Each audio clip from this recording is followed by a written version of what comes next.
Last night, Minnesota's progressive Lieutenant Governor Peggy Flanagan won a decisive victory in her state's Democratic Senate primary. She defeated her establishment-backed opponent, Congresswoman Angie Craig, by 20 points. Look at that. Flanagan ran in part on a platform of what she called specifically ripping apart ICE, which, as you know, terrorized the streets of Minnesota this winter. I was there. I covered the surge. I saw it with my own eyes. And the fallout, too, from federal immigration agents absolutely menacing communities. They arrested American citizens. They killed two, Renee Good and Alex Preddy. And during her victory speech last night, Flanagan vowed to fight Trump's draconian immigration overreach should voters send her to Washington in November. Let's talk about Donald Trump's out-of-control ICE force. We need to rip ICE apart and stop them from terrorizing our communities. And I know this. I know that we can fix our broken immigration system, secure the border, and create a real pathway to citizenship that aligns with our values. And Peggy Flanagan joins me now. First of all, congratulations. Thank you so much for being here. Thanks so much for having me.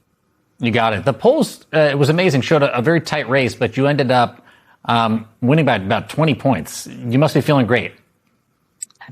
We feel pretty good. I am running on adrenaline, caffeine, and a tremendous amount of gratitude for Minnesotans. But we had a grassroots, people-powered campaign, and I think that's why we won.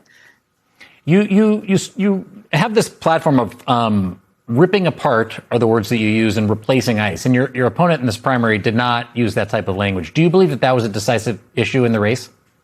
Well, I think, what we heard from Minnesotans is that this was really an issue of judgment. My opponent was the only Minnesota Democrat to vote for Donald Trump's immigration bill, the Laken Riley Act, which, I think really gave the green light for the just chaos and cruelty that we saw here in the streets in Minneapolis. And, I know that the economic impact, the trauma, especially for our children, and the loss of two Minnesotans, people are continuing to carry that, even if the national media has moved on. And the biggest thing I think, and I know that you saw it here when you were on the ground, is that Minnesotans showed up for each other. We demonstrated that we are powerful in the face of Donald Trump, and I think that mobilized a lot of people to get engaged and involved in this race.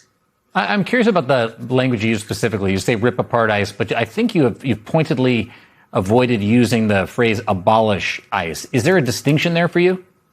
Well, I think for me, it is pretty clear that we have a completely broken system that right now is functioning as a, private police force for Donald Trump that's been allowed to kill people with impunity. When we see that $240 billion has been given to this agency to just roam our streets and terrorize people, it's outrageous. I think that we, need an immigration system where we have secure borders that's grounded in safety for the public, dignity, and ultimately that we have a pathway to citizenship for folks who are here, our neighbors and people who are part of the fabric of Minnesota. We can do so much better. And when we see how much money is being spent right now to terrorize communities while simultaneously ripping healthcare away from people, taking literal food off the table, and, just the grift under Donald Trump, I think it is a chaotic storm that simply empowers Donald Trump and makes communities less safe and more unstable when it comes to families who are just trying to get by. I asked that question because I wonder if ICE, you say we need an immigration system, and obviously there has to be something, but is ICE a part of that for you? Because every component part of the Department of Homeland Security has a different role, and you've got Customs and Border Protection, which you can see at the airports and at ports of entry, and then you've got the Border Patrol, which is down along the line along the border, and then up on our coast in many places, and on the northern border, and then ICE is doing these interior enforcement operations very specifically and running the detention center system, which is the biggest. They got more people in custody than ever before. Will ICE be a part of the immigration enforcement apparatus if you have your way? I mean, I think we need immigration enforcement, but it shouldn't be ICE, especially under this, administration, as you said, right? That we have 11 people who have been killed, including 2 Minnesotans. We also see, over 50 people have died while in detention as Donald Trump has been in office for the last year and a half. It's horrific. And, this continues to be, I think, an important issue in this race going forward because, my opponent, Michelle Tafoya, used footage of ICE terrorizing our communities in her launch video, and then went on to say that ICE treated kids, quote, really, really well. Tell that to Liam Conejo Ramos and right. the kids who've been in detention or have been separated from their parents. It's completely broken, and we have to start over. There's no doubt about that. I think I was in Columbia Heights the day that he was taken. The apparatus continues to try to find, the administration, new ways to do this enforcement. And now the Trump administration is reportedly going to spend millions to arm ICE agents with what are effectively taser gloves. It sounds crazy, but for context, here's how one company demonstrated these gloves on a deputy. They're also saying that ICE will only release, by the way, body-worn camera footage when it's in the agency's best interests. Taser gloves. We saw Greg Bavino and his agents throwing chemical agents or smoke grenades, flashbangs on the streets of Minneapolis. Now, we look at these things. Taser gloves. It almost sounds crazy to say. What type of an escalation does this feel like to you, if you feel that way? I mean, it's horrific.